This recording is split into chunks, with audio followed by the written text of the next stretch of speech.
Price the lord brothers and sisters. முத்தெடுக்கவா 2026ஆம் ஆண்டிற்கான வேதாகம தேர்வு பாடத்திட்டத்தை நாம் இப்பொழுது பார்க்கலாம்.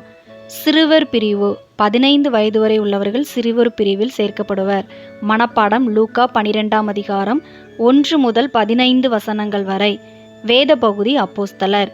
இளைஞர் பிரிவு 16 வயது முதல் 30 வயது வரை உள்ளவர்கள். மனப்பாடம் லூக்கா 6ஆம் அதிகாரம் 17ஆம் வசனம் முதல் 49ஆம் வசனங்கள் வரை. வேத பகுதி அப்போஸ்தலர். மத்திபர் பிரிவு 31 வயது முதல் 50 வயது வரை உள்ளவர்கள். மனப்பாடம் லூக்கா 6ஆம் அதிகாரம் 17ஆம் வசனம் முதல் 45ஆம் வசனங்கள் வரை. வேத பகுதி அப்போஸ்தலர். பெரியோர் பிரிவு 51 வயதுக்கு மேலுள்ளவர்கள். மனப்பாடம் லூக்கா 12ஆம் அதிகாரம் 22ஆம் வசனம் முதல் 40ஆம் வசனங்கள் வரை. வேத பகுதி அப்போஸ்தலர். தேர்வுக்கு ஆயத்தப்படுங்கள். தேங்க்ஸ் ஃபார் வாட்சிங். God bless you.